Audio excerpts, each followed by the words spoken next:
Assalamualaikum warahmatullahi wabarakatuh. Sebelumnya kami mau berterima kasih kepada dosen pengampu mata kuliah Teori Organisasi, Profesor Dr. Ratno Purwani Setyaningrum SE MM telah memberi kesempatan untuk kelompok 1 untuk presentasi yang berjudul Bentuk Organisasi dan Perubahan Lingkungan.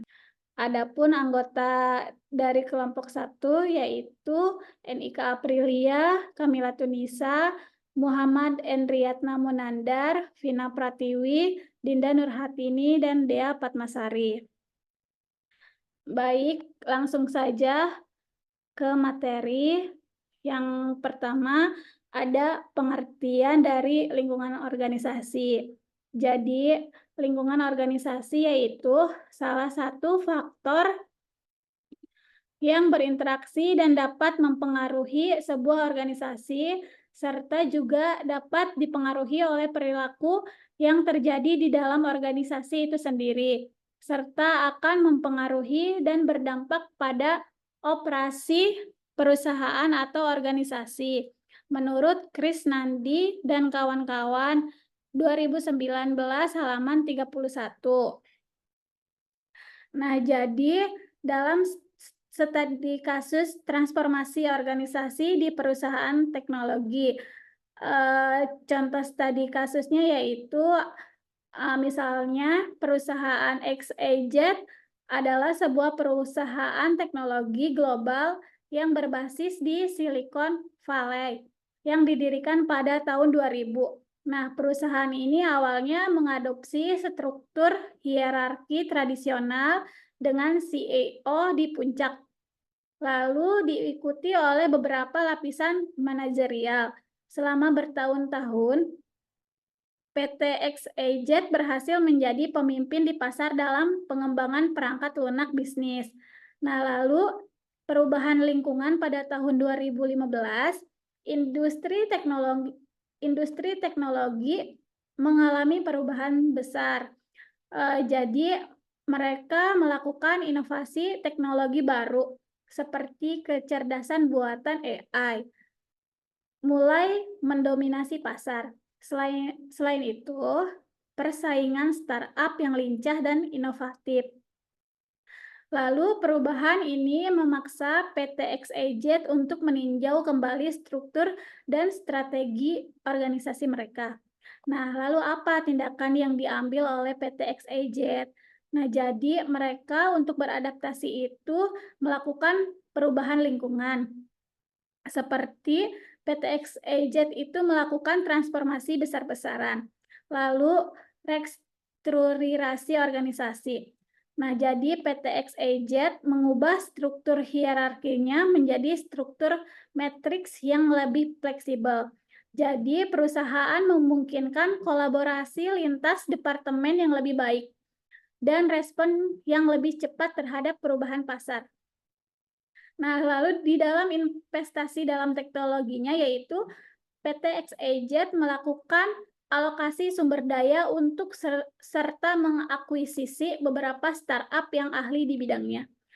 Lalu budaya inovasinya yaitu PT XYZ menciptakan budaya yang mendorong karyawannya untuk berpartisipasi dalam program inkubasi ide dan memberikan insentif untuk pengembangan solusi kreatif. Nah, pengembangan sumber daya manusianya itu perusahaan XYZ mengadakan program pelatihan intensif untuk mengembangkan keterampilan karyawannya dalam teknologi baru dan manajemen proyek lintas fungsi. Lalu hasilnya itu setelah restrukturisasi dan penyesuaian strategi, PT XYZ berhasil mempertahankan posisi pasar mereka dan bahkan memperluas pangsa pasar di segmen-segmen baru. Lalu pendapatan dari produk-produk berbasis AI meningkatkan signifikan. Dan PT XYZ berhasil menciptakan beberapa produk inovatif yang diakui di industri. Nah, jadi Studi kasus ini menunjukkan betapa pentingnya organisasi untuk dapat beradaptasi dengan cepat terhadap perubahan lingkungan. Dengan mengubah bentuk organisasi dan strategi, PT XYZ mampu tetap relevan dan kompetitif di pasar yang berubah dengan cepat. Nah, jadi studi kasus ini bisa memberikan gambaran nyata tentang bagaimana perubahan lingkungan dapat mempengaruhi bentuk organisasi dan langkah-langkah yang dapat diambil untuk beradaptasi. Lalu slide selanjutnya, tipe budaya organisasi. Jadi budaya organisasi yang kuat yaitu merupakan jenis budaya organisasi yang mengacu pada kondisi di mana karyawan bisa menyesuaikan diri, menghormati kebijakan organisasi, dan mematuhi semua pedoman organisasi. Lalu, kalau budaya organisasi yang lemah itu merupakan jenis budaya organisasi yang setiap anggotanya menerima peran dan tanggung jawabnya hanya karena rasa takut pada pimpinan. Slide selanjutnya akan dijelaskan oleh Kamila Tunisa. Waktu dan tempat dipersilakan. Yang pertama ada inovasi dan keberanian mengambil resiko. Budaya organisasi memiliki karakteristik yang mendorong anggota atau karyawannya lebih inovatif dan berani. Karena setiap anggota organisasi memiliki tingkat tanggung jawab yang tinggi, bebas dalam bekerja, dan memiliki banyak peluang untuk inisiatif dalam organisasi, sehingga mereka perlu didorong untuk melakukan inovasi. Di sisi lain, seluruh anggota juga harus lebih berani mengambil risiko ketika berinovasi. Yang kedua, ada perhatian terhadap detail. Budaya organisasi juga memiliki karakteristik perhatian pada berbagai hal, lebih detail mengenai sejauh mana anggota diharapkan menjalankan presisi, analisis, dan perhatian pada hal-hal detail. Dalam hal ini, organisasi mengharapkan para anggotanya untuk bekerja lebih detail, analisis, dan tepat sasaran. Jadi organisasi tidak hanya menciptakan tujuan dan harapan kinerja karyawan yang jelas, tetapi juga memiliki struktur jelas terhadap pekerjaan anggota atau karyawannya. Yang ketiga ada orientasi hasil.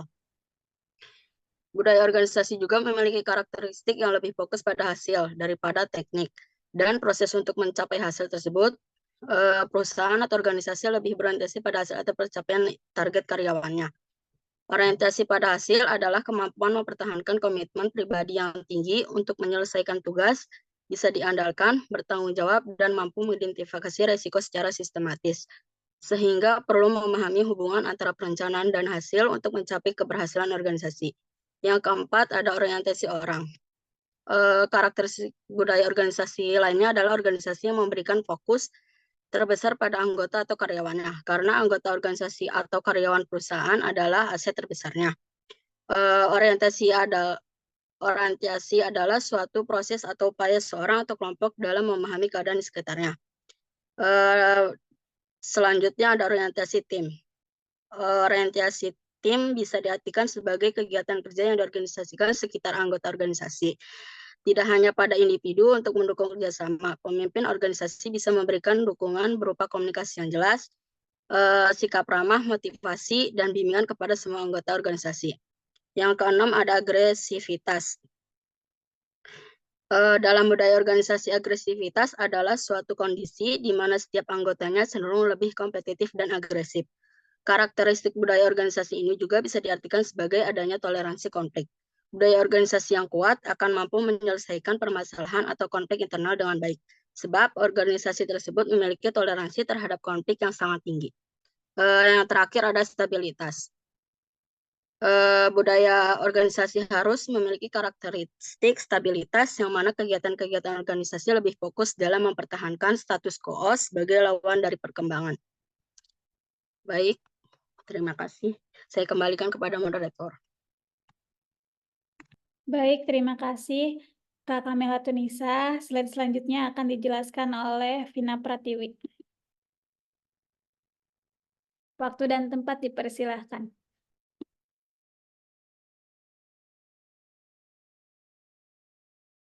Baik, terima kasih atas kesempatan yang telah diberikan. Di sini saya akan menjelaskan mengenai peran budaya dalam perubahan lingkungan. Nah, jadi yang pertama itu ada Line organization itu bentuk organisasi lini atau garis.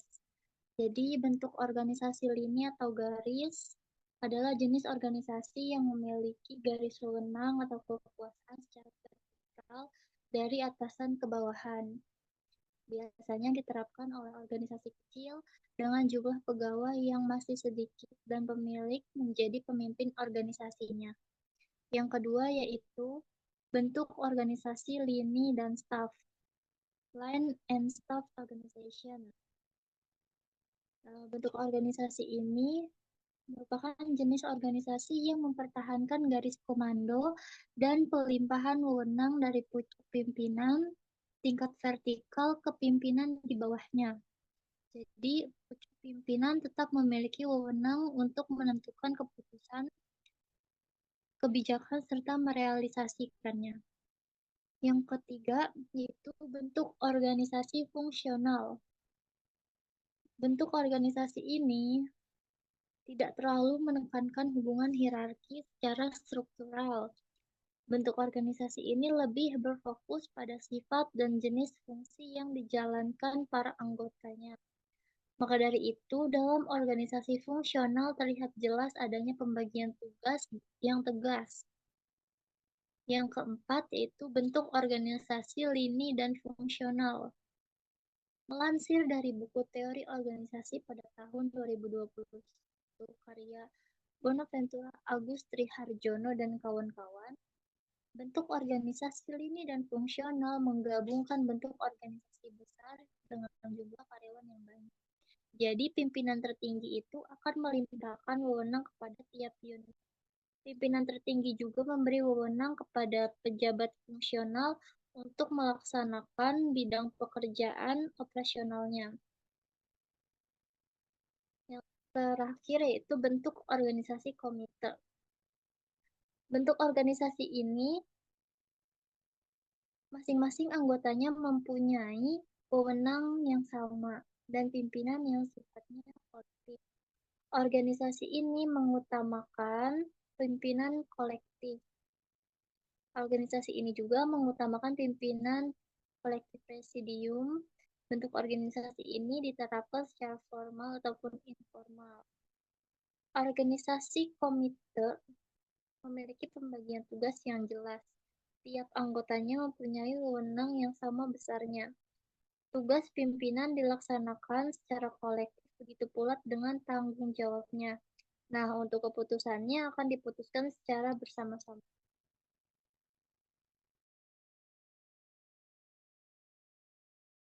Oke, baik, Kak Vina. Terima kasih atas presentasinya. Slide selanjutnya akan dijelaskan oleh Kak Dinda.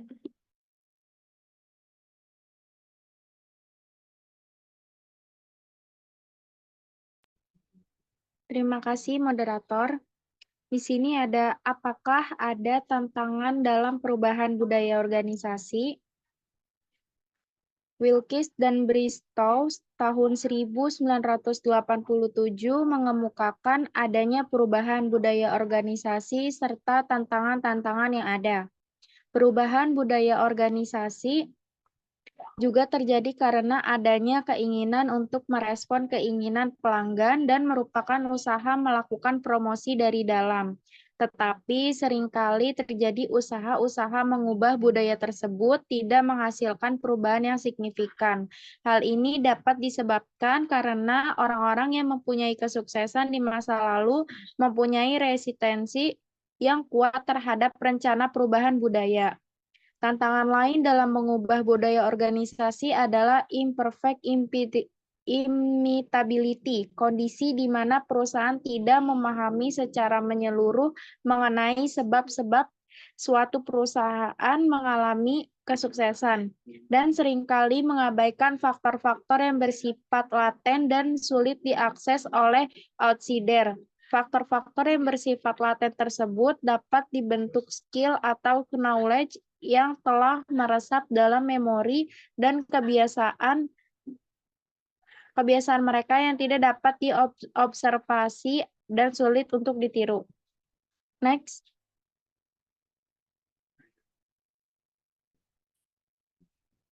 Perubahan budaya organisasi yang efektif.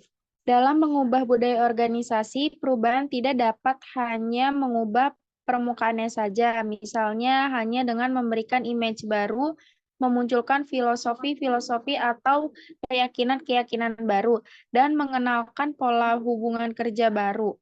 Mengubah budaya organisasi merupakan proses pengubahan cultural features yang dapat dijelaskan sebagai berikut. Yang pertama ada memandang budaya sebagai bahasa, yang berarti menunjukkan bahwa budaya diekspresikan melalui kata-kata, gerakan-gerakan tubuh, situasi, atau interpersonal relation, dan berbagai macam konvensi. Kita menghidupkan dan mengembangkan bahasa melalui cara kita berbicara, bertindak, menggunakan waktu, menjalin hubungan dengan anggota tim, dan sebagainya. Yang kedua, memandang budaya sebagai social glue yang menyatukan dan mengikat setiap orang, di mana berbagai bahasa normal, nilai, ritual, atau mitis, cerita, dan kegiatan rutin membentuk realitas yang kohoren. Yang ketiga ada memandang budaya sebagai gunung es, yang artinya mencemirkan apa yang terlihat di permukaan berdasar pada suatu realitas yang lebih dalam. Elemen-elemen budaya yang dapat dilihat mata mungkin ditopang oleh berbagai nilai, keyakinan, ideologi, dan asumsi yang tersembunyi. Sehingga untuk mengubah permukaan harus juga mengubah apa yang terletak di dasarnya. Yang keempat, memikirkan budaya sebagai bawang, yang berarti budaya mempunyai berbagai lapisan. Pemahaman budaya perlu dilakukan dengan penetrasi terhadap berbagai hal di bawah ritual, upacara, dan simbol-simbol untuk mengungkapkan lapisan-lapisan mitologi, harapan, dan impian yang akhirnya terwujud pada nilai-nilai, asumsi-asumsi, filosofi yang memberi arti aspek-aspek budaya. Yang terakhir ada memikirkan budaya sebagai payung, yang berarti memandang nilai-nilai dan visi yang memayungi dan menyatukan individu-individu dan kelompok-kelompok yang bekerja di bawah payung. Kemampuan manajemen untuk memobilisasi, mendongkrak energi, atau mengubah organisasi tergantung pada penemuan payung yang dapat menyatukan individu-individu, kelompok, dan subkultur yang secara potensial berbeda untuk menciptakan servision. Terima kasih, saya kembalikan ke moderator. Baik, terima kasih Kak Dinda atas presentasinya. Lalu selanjutnya akan dijelaskan oleh Muhammad Endriatna Munandar. Waktu dan tempat dipersilakan. Ya, makasih Mbak Ika. Selanjutnya ada dua cara memulai perubahan budaya organisasi. Yang pertama adalah perusahaan harus berupaya untuk menghargai performance masa lalu atau honing the past dan mencurahkan perhatian pada tradisi lama serta secara simultan mencoba untuk memberdayakan untuk proses perubahan tanpa merusak rasa bangga pada apa yang telah dicapai sebelumnya. Dan yang kedua ada perusahaan mencoba untuk memulai dengan cara baru tanpa melupakan performance masa lalu dengan growing in ways atau menumbuhkan cara-cara baru. Next. Selanjutnya ada 6 hal yang berhubungan dengan honoring the past atau menghargai masa lalu. Yang pertama ada return to the past for inspiration and instruction. Dan yang kedua ada back to basic. Yang ketiga identify the principles that will remain constant. Yang keempat ada find example of success within the current culture. Dan yang kelima ada promote hybridization, dan yang terakhir ada label eras. Terima kasih. Saya kembalikan ke moderator. Baik, selanjutnya akan dijelaskan oleh Kak Vina Pratiwi. Waktu dan tempat dipersilakan. Baik, jadi untuk yang kedua adalah perusahaan mencoba untuk memulai dengan cara baru tanpa melupakan performance masa lalu. Dengan growing in new ways, itu menemukan cara-cara baru. Ada 3 cara. Yang pertama adalah allow things to grow in new ways. Bahwa perubahan budaya organisasi lebih seperti memangkas pohon daripada membentuk kembali bangunan. Jadi peran manajer itu memutuskan apa yang seharusnya diikuti untuk bertumbuh. Yang kedua di sini ada reward effort in the right direction. Bahwa seringkali skill dan praktek-praktek baru muncul secara natural dari budaya yang sudah ada dan bukan dari suatu proses perencanaan dari atas ke bawah.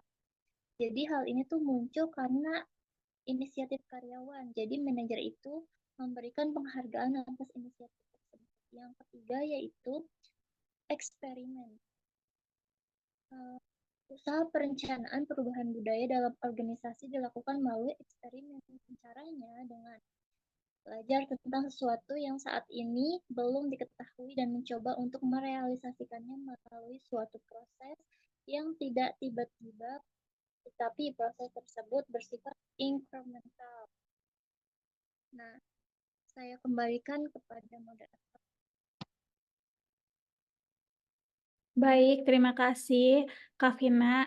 Lalu selanjutnya yaitu kesimpulan.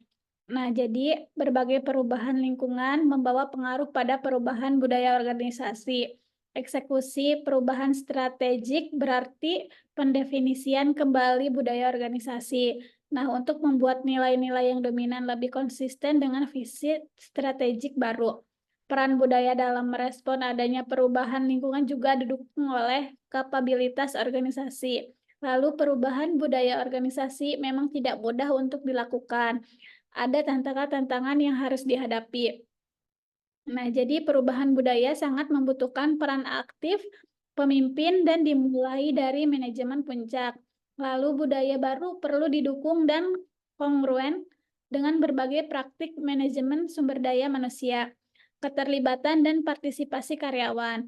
Perubahan budaya juga dapat dilakukan dengan cara baru tanpa melupakan performance masa lalu dengan growing in new ways atau menumbuhkan cara-cara baru. Nah, cukup sekian presentasi dari kelompok kami.